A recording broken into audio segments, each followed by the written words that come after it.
Please call Renstar at 352-629-5800. Ocala's information station, 1370 WOCA. Ocala.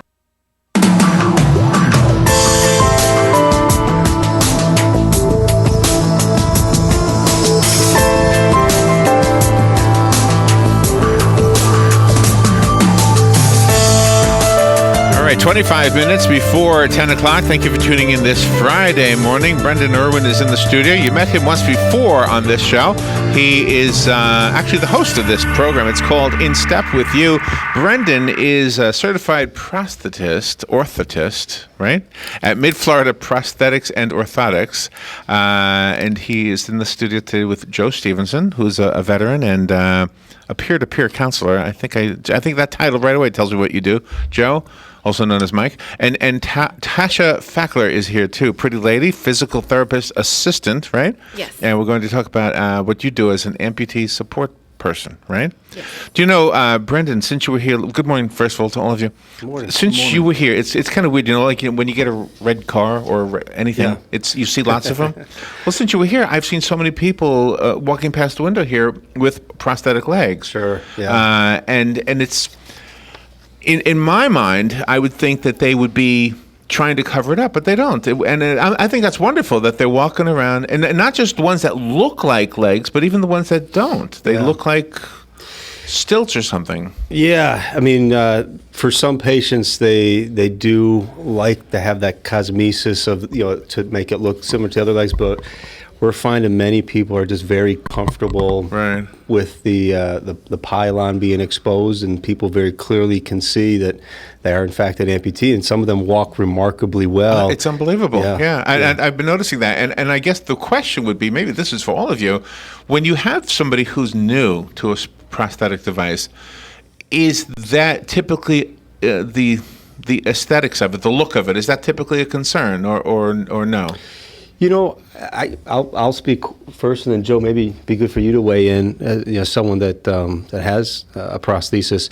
I find most people aren't terribly concerned about how it looks, covering it up at first. Some certainly are, but I find the majority of our patients, and in those initial stages, oftentimes we aren't putting a cover because there are a lot of changes that we're making to the height and the alignment and ensuring the fit is where we need to be before we kind of, for lack of a better way of saying, putting that beauty coat on there. But I don't know, Joe, what was your? Because I know you still don't have a cover. No, three years after the fact. So. Not really interested in having one either. Does it get in the way? Does a cover get in the way of the actual functioning of the device? No. Oh. I mean, it doesn't. It's primarily cosmetic, but it does provide some functional value, and that it does protect some of the internal componentry from dirt and debris, depending on that would make sense, type of activity you might do. But I think for most folks, the primary reason they request it is they just like the way it looks. But I don't know, Tasha, what have you found with those that you've worked with? I haven't noticed that anyone's aware or want to cover it up. Mm-hmm. Everyone's pretty comfortable with it, I think, initially, because I see them before they get their prosthetic most of the time. They're just more worried about what the actual residual limb's going to look rather than the prosthetic. Yeah. Is there a similar relationship between the prosthetic and the real body as we have with our shoes? In other words, is there sweat building up there? Do you put powder there? Do you know what I mean? That kind of thing? Yeah, well, that can vary a fair amount from individual, from one to the next. I mean, some folks naturally are going to have a bigger issue with perspiration, and the body has a very remarkable way of adapting. A little bit has kind of built-in thermostat. It's amazing, isn't it? So, but some folks, they're just going to sweat, and so there's things that we can do to help with that, to minimize skin breakdown, to hopefully reduce the likelihood of perspiration. But some folks, they do perspire a lot, and they do need to manage that. Yeah. So, Joe, you have a prosthetic leg, I'm assuming. Yes, I'm a below-the-knee amputee, and I am one of those people that has a perspiration issue. And with that perspiration issue, you find that the volume, the size throughout the day wearing the prosthetic, I find that my leg will shrink a little bit as the fluid volume in my leg moves out. Oh, really? So what I do is I counteract that with, because when that happens, the prosthetic loosens up a little bit. What holds it in place? So what I do is I put a sock over and above the liner which I have that Okay. holds the prosthetic in place, and I increase the amount of socks that I put on it.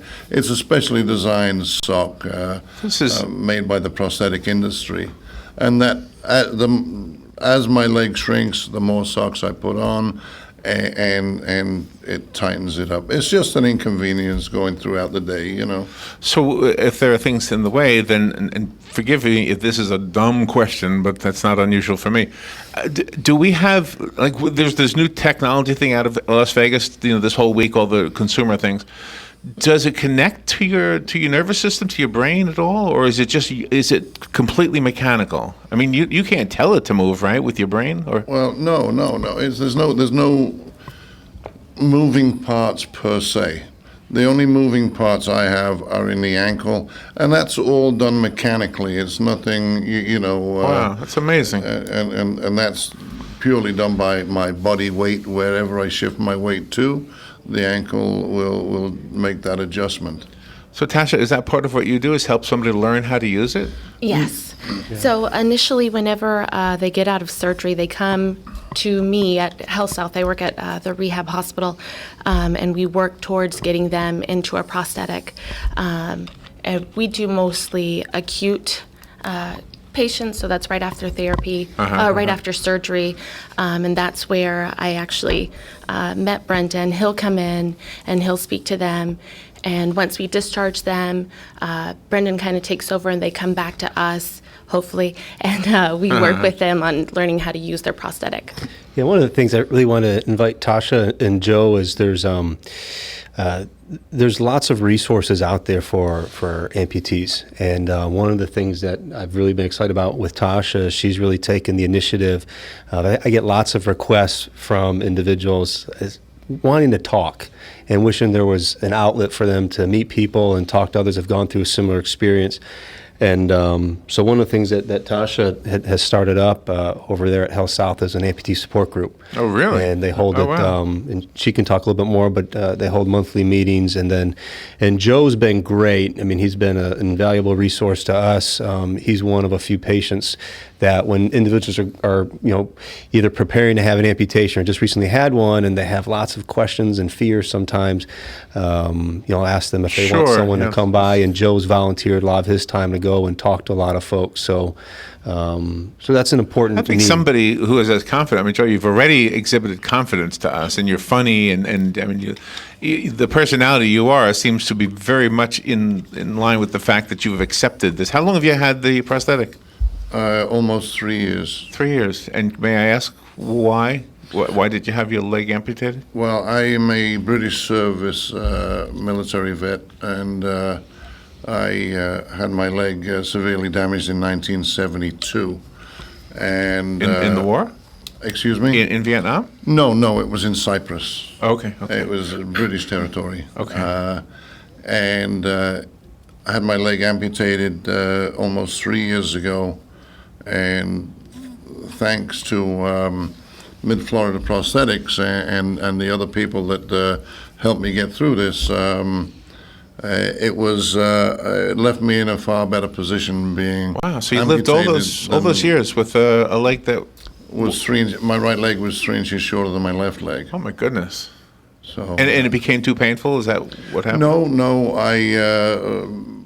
the angle of I was in cast for so long that my ankle had frozen. The angle of my foot was not allowing my right foot to manipulate like anybody else is. Oh, wow. And interior started to break down. So We have to take a little break, but we'll be right back. If you have any questions, by the way, during the course of this interview, do not hesitate to call. The number is 622-9622. Plus, we'll give you Brendan's phone number when he's not on the air. But for the next 15 minutes, it's 622-9622. We'll be right back. The weather is brought to you by myfwc.com. Safe boating is no accidents. We'll see a couple of showers during the morning hours of Friday.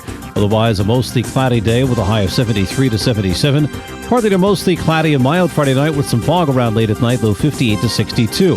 On Saturday, morning fog patches, otherwise mostly cloudy and warm with a couple of showers and a thunderstorm, especially during the afternoon hours. A high Saturday, 76 to 81. From the Florida Weather Center, I'm meteorologist Joe Lundberg.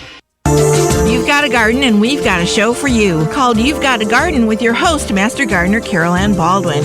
Carol Ann answers your questions about your flowers, your veggies, your grass, your trees, even questions about your bugs. And she's only on WOCA, so don't miss Carol Ann Baldwin and You've Got a Garden each Tuesday from 9 a.m. to 10 a.m. right here on WOCA The Source.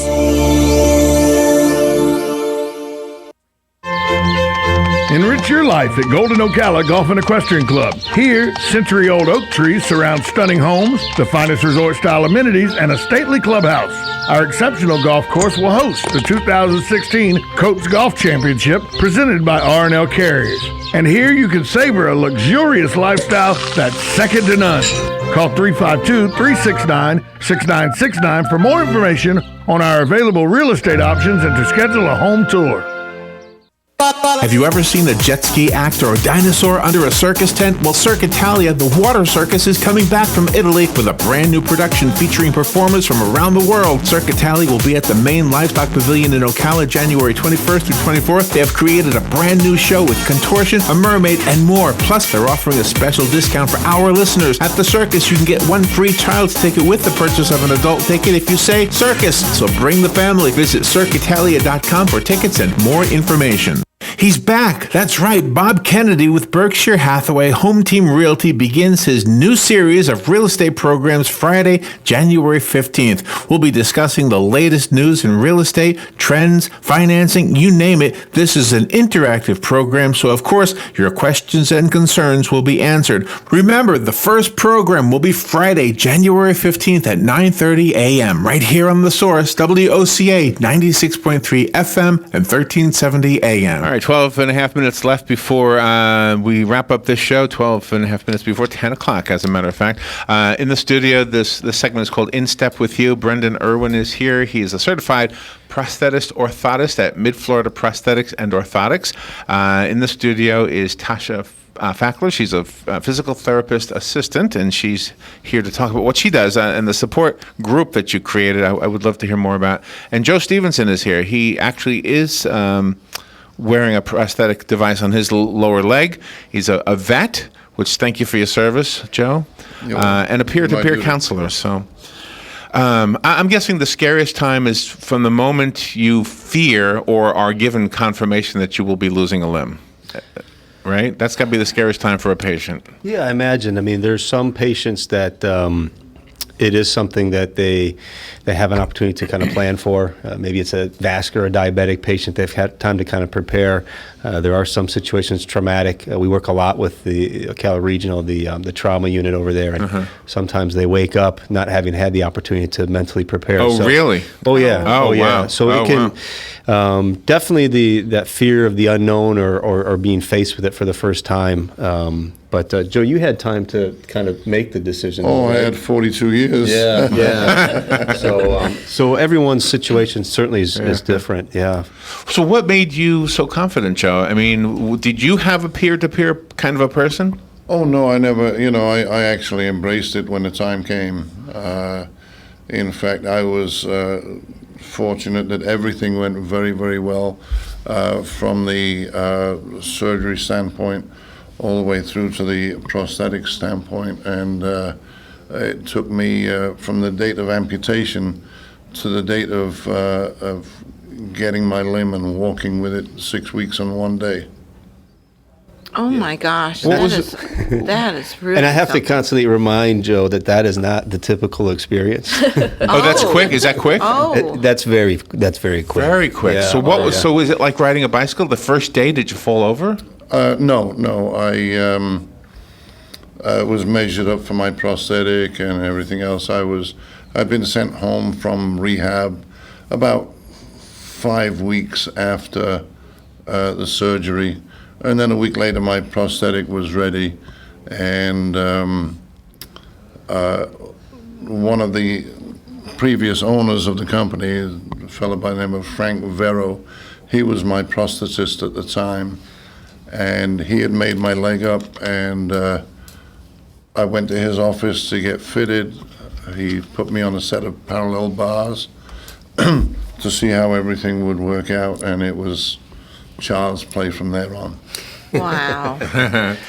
So you say that's not usual. So It's not typical, but it is inspiring, and we do have some folks that are able to. Sure. Joe's strength is great, his range of motion is great, his attitude is fantastic. All things that really lend themselves to succeeding.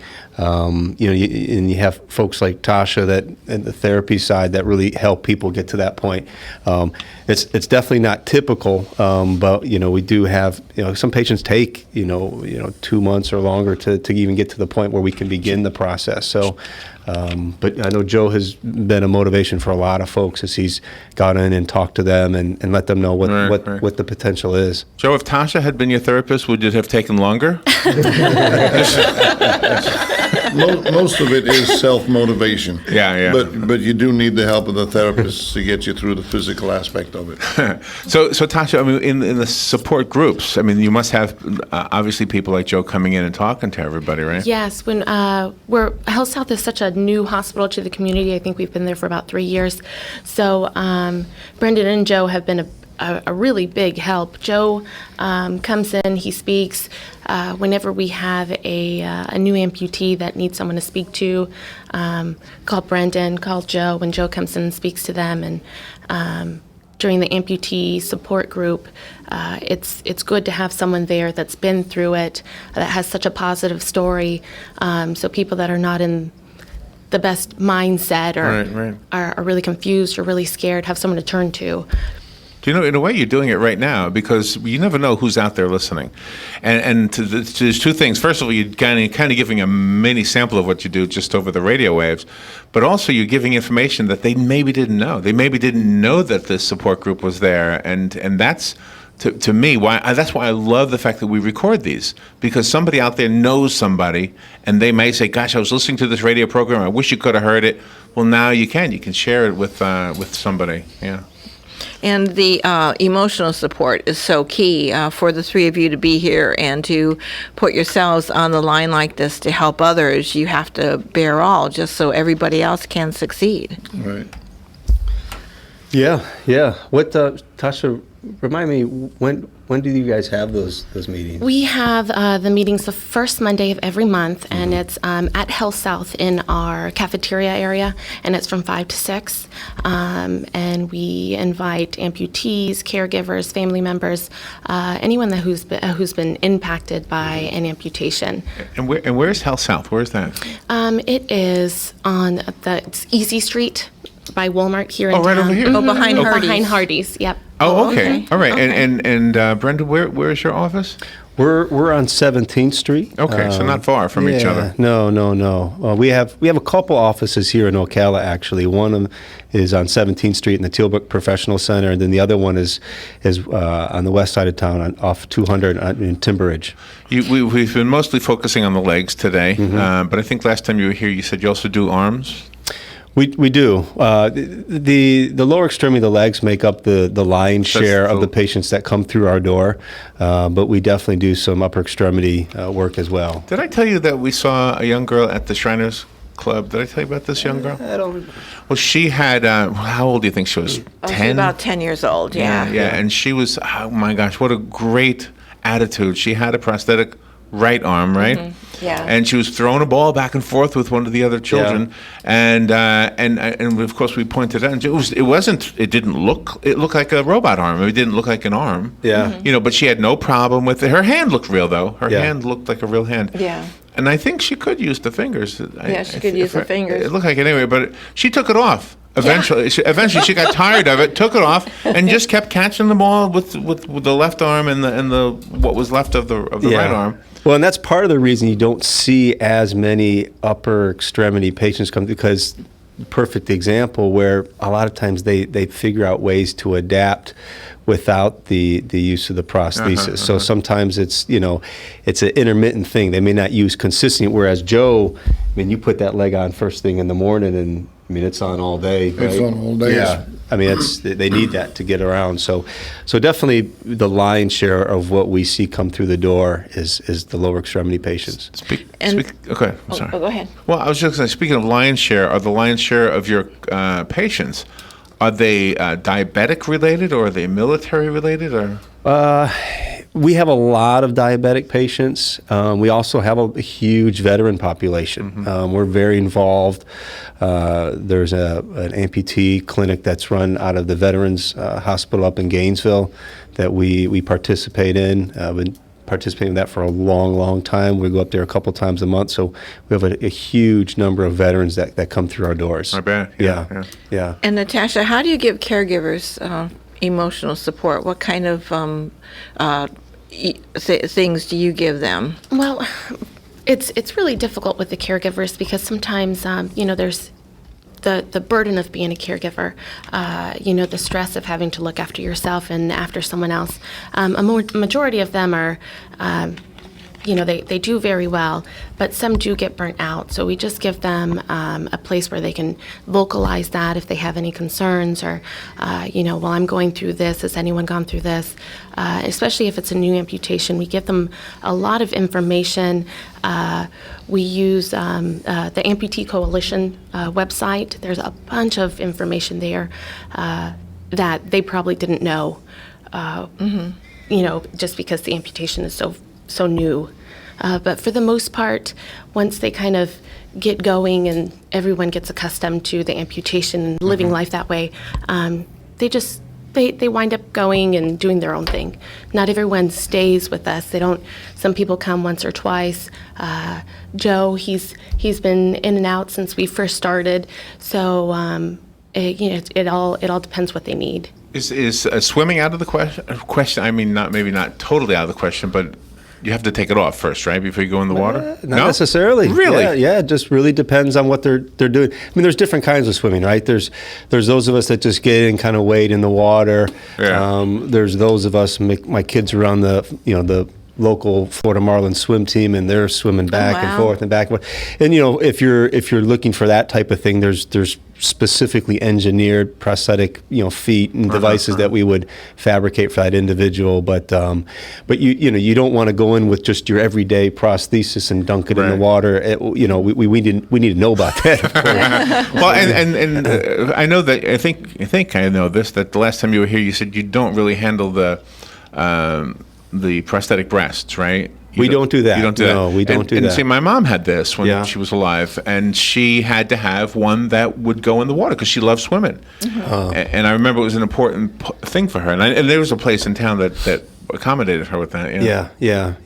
I wouldn't even know where to start with that. For those who are relating to what you're hearing here, maybe it's you, maybe it's somebody you care about. The good news is this is being recorded as a video, and you can watch it and share it from YouTube as well as Facebook. Robin puts them on those two sites every day. This one is no exception. It'll be there by 2 o'clock. Did you get the last one, Brendan? We did. Good, thank you for that. Yeah, and you guys share it too, because I'm sure your patients will benefit from it. The people you help, Joe, I'm sure will benefit from it as well. So let's give out information. Phone numbers, Brendan, I guess.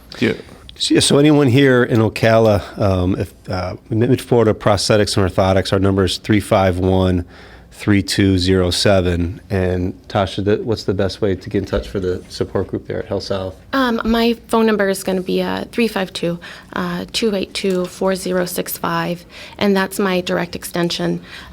If for some reason, just call the main line, and they'll connect you to my phone. 282-4065? Yes. And Brendan, yours again, 351? 351-3207. 3207. What is this number? I have 433-0853. Is that a different? What is that? Well, we have more than one phone number. Okay. The one I gave you is the main office line. Okay. Yeah. Got it. Thank you all for coming in. Joe Stevenson, nice to meet you. My pleasure. You got Thank through it. It was painless, right? Absolutely. Tasha Fackler, thank you for coming in here. Thank you. I love what I hear about what you're doing. And Brendan, thank you for what you're doing. You're welcome. Thank you. Thank you. We'll take a little break. Be right back. Broadcasting from the Paddock Mall Studios, this is WOCA, Ocala, Gainesville, The Villages, 1370 AM, 96.3 FM, The Source. Fox News Radio, I'm Lillian Wu. After sharp losses yesterday, stocks on Wall Street opening higher after a stronger than expected jobs report for December. 292,000 jobs were added to payrolls in December, a much higher number than expected, and the unemployment rate was unchanged at 5%. The biggest growth was seen in professional and business services, construction, and healthcare. Fox Radio's Rachel Sutherland. The labor force participation rate is up slightly at 62.6%. Wages are flat at around $25.24 an hour, and were practically stagnant for many